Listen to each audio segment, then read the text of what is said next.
Ah, Spa-Francorchamps. Je sais pas vous, mais moi, c'est sûrement mon circuit préféré du calendrier F1. Mais saviez-vous que ce circuit n'a pas toujours été tel qu'il est aujourd'hui? Embarquez à bord de cette vidéo et passons en revue l'évolution du circuit de Spa-Francorchamps ensemble. C'est parti. À la base du circuit, on retrouve trois routes. En 1920, après la Première Guerre mondiale, pour pouvoir reprendre les compétitions automobiles, il est décidé que les routes 32, 23 et 440 qui lient les régions de Spa-Francorchamps, Malmedy et Stavelot constitueraient un circuit parfait. À l'époque, le circuit est donc extrêmement long et aussi dangereux, d'autant plus qu'il deviendra un circuit très rapide avec sa longueur de près de 15 km.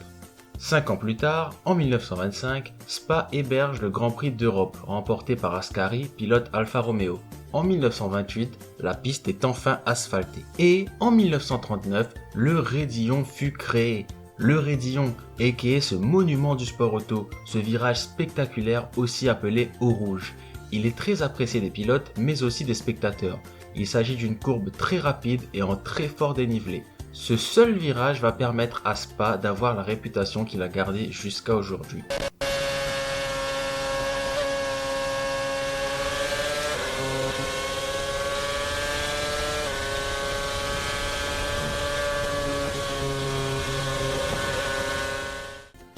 Avançons dans le temps de quelques années et nous sommes en 1950. Cette année, le circuit accueille le premier Grand Prix de F1 de Belgique qui sera remporté par Fangio.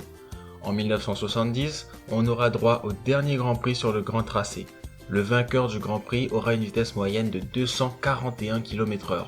Pour avoir une idée, aujourd'hui, sur le circuit de Monza en Italie, réputé pour être un circuit très rapide, les pilotes ont une vitesse moyenne d'environ 250 km/h. C'est vous dire la longueur des lignes droites du circuit et la vitesse où l'on passait dans les courbes de Spa-Francorchamps à l'époque. Mais la F1 déclare le circuit trop dangereux et il faudra donc repenser un tracé plus moderne. En 1979, le nouveau circuit d'une longueur d'environ 7 km est inauguré. La F1 revient poser ses roues sur le circuit en 1983 avec à la clé la victoire de Renault avec Alain Prost. Le circuit reste cependant un circuit rapide avec des zones où les pilotes flirtent avec les 320 km/h. Depuis, peu de changements, si ce n'est la création de nouveaux stands pour répondre aux normes de la sécurité de la FIA. Le circuit accueillera la F1 jusqu'en 2021, date de la fin du bail actuel qui sera, je l'espère, renouvelé. Spa-Francorchamps, c'est donc un circuit qui a su se renouveler pour répondre aux exigences modernes tout en gardant son caractère authentique assez brutal, notamment grâce à son fameux raidillon. Et voilà, c'est fini pour cette vidéo. Si ça vous a plu, n'hésitez pas à laisser un pouce bleu et à vous abonner pour plus de vidéos. À fond!